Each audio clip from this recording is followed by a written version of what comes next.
buat malam hari ini, di mana kami bersyukur karena Tuhan sudah menghantarkan kami ke tempat ini dengan keadaan baik, keadaan selamat, tidak kekurangan sama pun.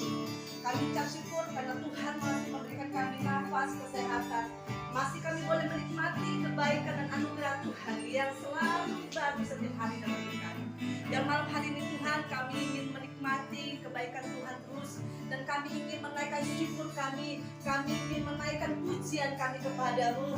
Dan di mana Tuhan, keluarga di tempat ini masih mengingat anak mereka yang sudah Tuhan panggil pulang ke surga. Tapi kami percaya Tuhan, di dalam kedukaan Tuhan memberikan penghiburan atas seluruh keluarga di tempat ini, memberikan kekuatan, memberikan kasih-Mu yang luar biasa, sehingga mereka boleh menghadapi, mereka boleh mengalami Tuhan di dalam hidup mereka Tuhan. Dan malam hari ini setiap kami di tempat ini Tuhan, kami tidak tahu apa yang kami bawa di tempat ini. Kami juga mungkin mempunyai banyak pergumulan Tuhan.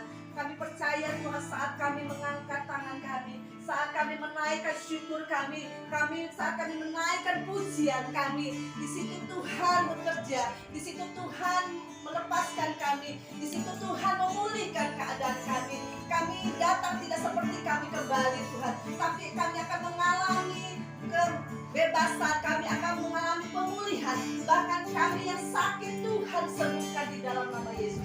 Terima kasih Tuhan, kami menyerahkan ibadah kami dari awal, pertengahan hingga akhirnya ke dalam tangan Tuhan. Kami juga berdoa biarlah Tuhan tutup bungkus tempat ini dengan kuasa darah-Mu, depan, belakang, kiri, kanan, atas, bawah dengan darah Yesus. Dan setiap pekerjaan iblis, roh jahat yang ingin mengintimidasi kami tolak kuasanya di dalam nama Yesus. Kiranya Tuhan Kau hadir di tengah-tengah kami. Terima kasih Tuhan Yesus buat kebaikan Tuhan. Terima kasih buat kemurahan-Mu. Dan kami ingin menikmati kebaikan Tuhan. Kami ingin menikmati hadirat-Mu lebih lagi. Di dalam nama Yesus yang siap memuji Tuhan. Mari kita katakan amin. Haleluya.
gerak-Mu, buat kasih karunia-Mu Tuhan yang Kau nyatakan kepada setiap pribadi kami.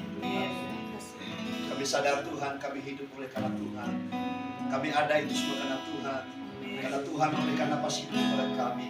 Karena Tuhan memberikan kasih karunia kepada kami untuk kami sehat Tuhan. Dan sebagaimana ada hari ini dan kami masih ada Tuhan karena kasih karunia-Mu. Oleh itu Bapa, setiap pribadi kami menyadari Tuhan, kami membutuhkan Engkau lebih dari segalanya. Karena kami tahu hidup itu adalah milik Tuhan. Dan Tuhan memberikan hidup kepada kami. Dan bila hidup kami hanya untuk memuliakan nama Tuhan.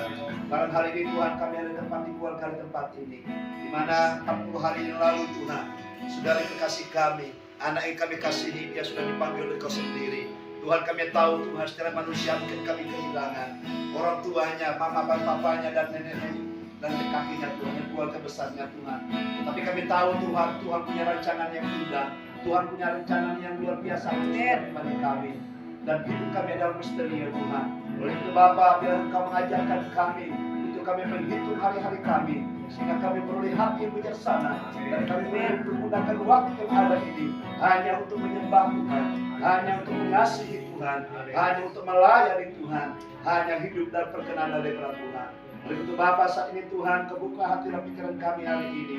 Bila Tuhan berfirman kepada setiap pribadi kami hari ini, bila firman yang akan disampaikan oleh hamba-Mu sendiri Tuhan, akan meneguhkan hati kami, akan membawa kami kepada suatu dimensi yang baru, untuk kami menyadari Tuhan, bahwa hidup kami adalah milik Tuhan. Oleh karena itu Bapa, semasa kami hidup, bila kami hidup hanya untuk melayani Tuhan.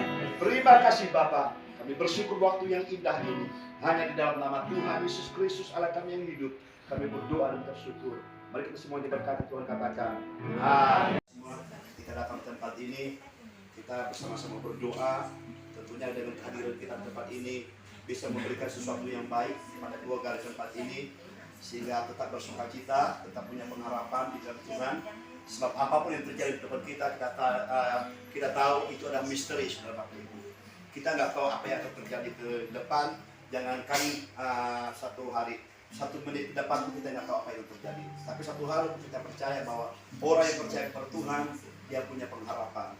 Dan malam hari ini saudara, tadi seperti nyanyian yang dikatakan tadi saudara, itu bagus sekali. Saya baca satu ayat aja untuk ini, supaya ada ayat lain lagi.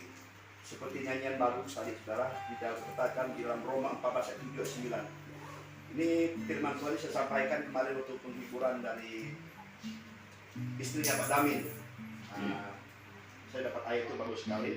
Saya bacakan Roma 14 ayat 7 sampai 9 dikatakan, sebab tidak ada seorang pun di antara kita yang hidup untuk dirinya sendiri, dan tidak ada seorang pun yang mati untuk dirinya sendiri.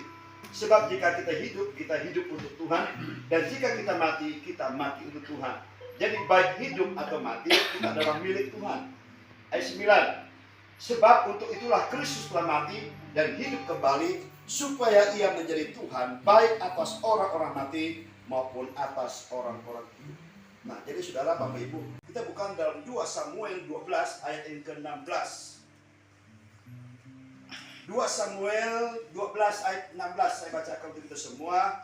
Ayat ini demikianlah firman Tuhan. Lalu Daud memohon kepada Allah, oleh karena anak itu ia berpuasa dengan tekun, dan apabila ia masuk ke dalam semalam-malaman itu ia berbaring di tanah. Jadi ayat ini saudara tentang apa? Daud punya anak dari Bathsheba, dikatakan sakit. Nah, waktu dia sakit, jadi Daud berdoa, Daud berpuasa supaya apa? Mungkin ada kemurahan Tuhan supaya anaknya apa? Sembuh dan hidup kembali saudara. Dan sakit dari sakitnya. Nah, ayat 17, maka datanglah kepadanya para tua-tua yang di rumahnya untuk meminta ia bangun dari lantai. Tetapi ia tidak mau juga, ia tidak makan bersama-sama dengan mereka. Pada hari yang ke-7, matilah anak itu.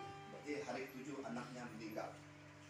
Dan pegawai-pegawai Daud takut memberitahukan kepadanya bahwa anak itu sudah mati. Sebab mereka berkata, ketika anak itu masih hidup, kita telah berbicara kepadanya, tetapi ia tidak menghiraukan perkataan kita.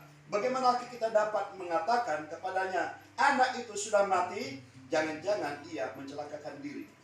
Ketika Daud melihat bahwa pegawai-pegawainya berbisik-bisik, mengertilah ia bahwa anak itu sudah mati. Lalu Daud bertanya kepada pegawai-pegawainya, "Sudah matikah anak itu?" Jawab mereka, "Sudah." Lalu Daud bangun dari lantai, ia mandi dan berurat dan bertukar pakaian. Ia masuk ke dalam rumah Tuhan dan sujud menyembah.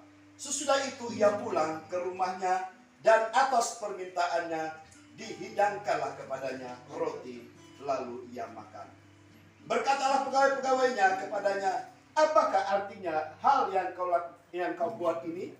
Oleh karena anak yang masih hidup itu, engkau berpuasa dan menangis. Tetapi sesudah anak itu mati, engkau bangun dan makan?"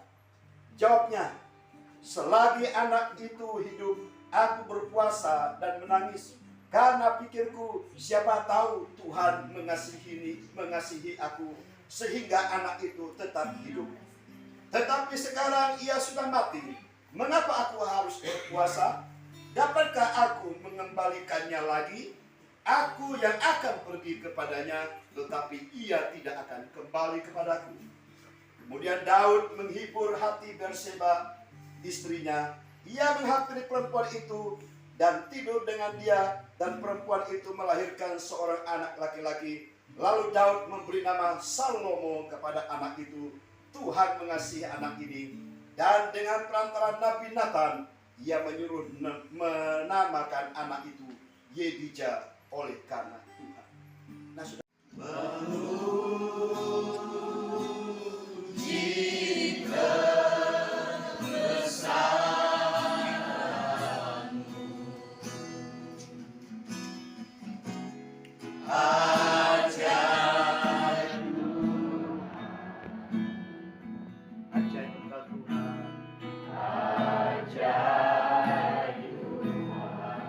Kami memuji kebesaran-Mu Tuhan. Kami memuji kebesaran-Mu. Ajaib Engkau Tuhan, ajaib. Ajaib Tuhan.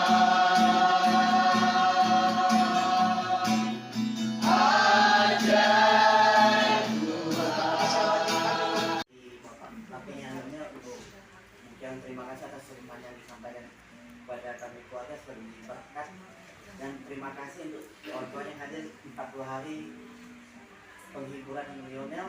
Semoga semua diberkati.